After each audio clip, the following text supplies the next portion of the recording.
Now, the Russian foreign minister has accused the U.S. of deliberately provoking North Korea into expanding its nuclear program.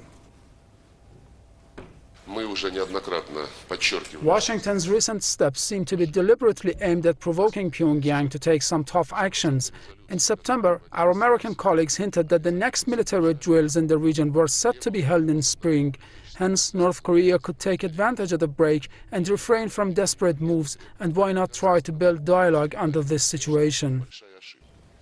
Sergei Lavrov also dismissed Washington's call for cutting ties with Pyongyang in response to North Korea's testing of an intercontinental ballistic missile. Lavrov once again stressed that the U.S. policy of placing the North under sanctions does not work. This after U.S. Ambassador to the UN Security Council, Nikki Haley, called on the international community to join hands to cut diplomatic and trade ties with Pyongyang in the wake of the country's latest ballistic missile test. North Korea has repeatedly said it will not relinquish its nuclear deterrence and missile capability unless the U.S. and its regional allies end their hostile policy toward the country. Joining us live now from London is Marcus Papadopoulos, who is the editor of Politics First. Thank you very much for joining us. You know, what Sergei Lavrov said and what the Russian representative at the United Nations Security Council said yesterday essentially flips the narrative, doesn't it, on North Korea, saying that it's the U.S. which is really provoking the North. Do you agree with that? Well, the Americans have long had designs on North Korea, and they have had plans for many decades now to be the dominant foreign force on the Korean Peninsula.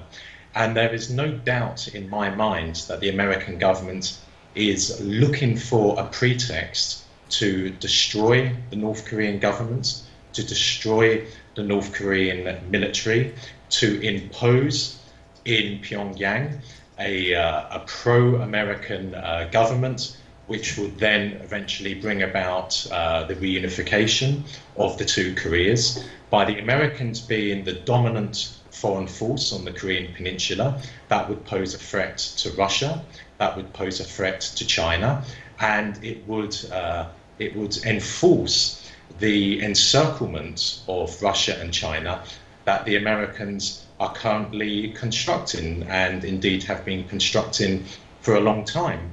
And I would like to make this point, that whilst I bitterly oppose nuclear proliferation, I do understand why the North Koreans have sought to develop nuclear weapons and have indeed developed nuclear weapons, because they are being encircled by the Americans. They are being threatened by the Americans.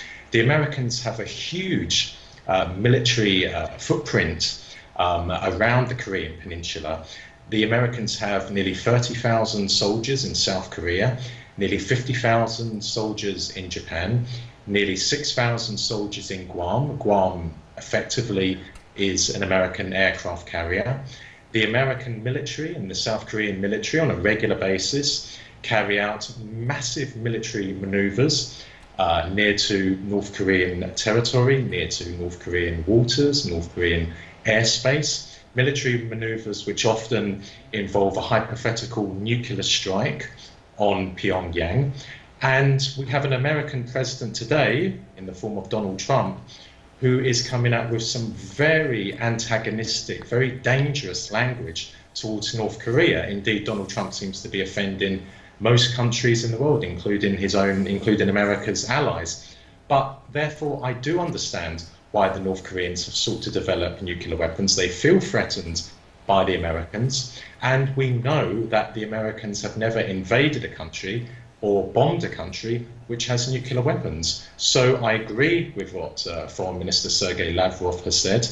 This is the fault of the Americans. They have brought about this crisis on the Korean Peninsula, and it is all about overthrowing the North Korean government and becoming the dominant foreign force on the Korean Peninsula, which, as I said earlier on, would pose a very serious threat to the national security of Russia and China. Very well, we'll leave it there at that, but of course, as always, we appreciate you sharing your insight with us.